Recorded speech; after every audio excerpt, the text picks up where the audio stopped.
Pinakadakila sa inyo ay siya magiging lingkod ninyo at ang nagmamataas ay binababa at ang nagpapakumbaba ay tinataas. Yan po ang ating ebanghelyong ating pag-uusapan ngayon. Gusto niyo pong malaman? Pero bago po ang lahat ng hindi pa po nakakilala sa akin, maaari po kayo mag-like at mag-comment at i-share nyo rin naman itong video na ito sa iba. Gawin natin viral sa social media ang salita ng Diyos. At pakipalo na rin po ako. Tapos sa inyo mga kapatid ko sa pananampalataya kay Jesucristo, tayo tutungo ngayon sa Ebanghelyo ng Panginoon ayon kay Mateo. Ito ay ang katuruan tungkol sa pagpapakumbaba. Pagkatapos ay sinabi ni Jesus sa mga tao at sa kanyang mga alagad, ang mga tagapagturo ng kautusan at ang mga Pariseo ay ang kinikilalang takapagpaliwanag ng kautusan ni Moses. Kaya't gawin ninyo ang tinuturo nila at sundin ang kanilang iniutos. Ngunit huwag ninyong tularan ang kanilang ginagawa, sapagkat hindi nila isinasagawa ang kanilang pinapangaral. Nagpapataw sila na mabibigat na pasanin sa mga tao, ngunit ni daliri ay ayaw nilang igalaw upang tumulong sa pagpapasan ng mga iyon. Pawang pakitang tao ang kanilang mga gawa. Ilalaparan nila ang mga lalagyan ng talata sa kanilang noo at braso at tinabahan ng palawit sa laylayan ng kanilang mga damit. Ang nais nila ay ang mga upuang pandangal sa mga hagdanan at ang mga pangunahing upuan sa sinagoga. Gustong-gusto nilang binabati sila sa mga palengke at tawaging guro. Ngunit huwag kayong patawag sa guro, sapagkat isa ang inyong guro at kayong lahat ay magkakapatid.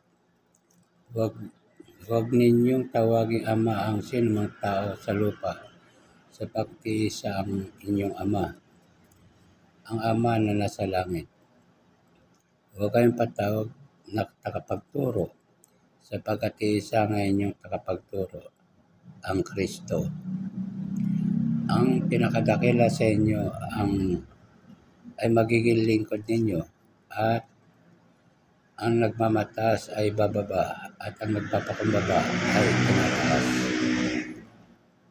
Ang salita ng Diyos. Tayo ngayon ay tinuturuan ng ating Panginoong Jesucristo na kung paano po magpakumbaba. Sa pagpapakumbaba ay marami po tayong hindi dapat tularan. Ang pagpapakumbaba ay siyang ating magiging haligi tungo sa ating daan patungo sa kaharian ng Panginoon Diyos. Tinuligsa dito ng ating Panginoong Jesucristo ang mga eskriba at pariseo na sila ang mga tagapagturo ng mga kautusan ni Moses na sinasabi magaling sila mangaral pero ang kanilang mga tinuturo at ang kanilang pinapangaral ay hindi man lang nila ginagawa. Ibig sabihin, hindi isinasabuhay. Kaya sinabi ng ating Panginoon Kristo na dapat natin sundin sila ang kanilang mga tinuturo. Datapwat huwag natin gagawin ang kanilang mga ginagawa. Tinuturo nila pero hindi nila ginagawa. Hindi gaya ng ating Panginoon Kristo, nagtuturo siya sa atin. Pero nauuna ang gawa bago muna ang salita. Kaya meron tayong kasabihan dito na sinasabi, action is speaker louder than words. Mas mainam na ang gawa kaysa ang salita. Kaya sa atin, kung tayo ay magpapakumbaba, kaya kailangan mayroong kalakip na gawa. Hindi tayo dapat nagmamataas, sapagkat ang nagmamataas ay binababa at ang nagpapakumbaba ay siyang itinataas ng ating Panginoon.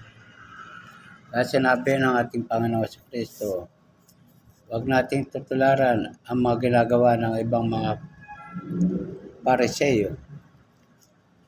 Sila ay nag-uutos ng mga mabibigat na pasanin, subalit ang kanilang mga daliri ay hindi man lang maikilos. Ganon din ang sinasabi ng mga eskriba. Kaya sinasabi pa na huwag tayong papatawag na guro sapagkat iisa ang ating guro, kundi ang ating Ama. At huwag tayong magpapatawag na Ama sa sino man, kundi ay isa ang ating Ama, kundi ang nasa langit. Kaya tayo dapat ay nagpapakumbaba ng lubusan at huwag tayong magmamataas. Kung nagustuhan mo ang video ito, maaari ka mag-like at mag-comment.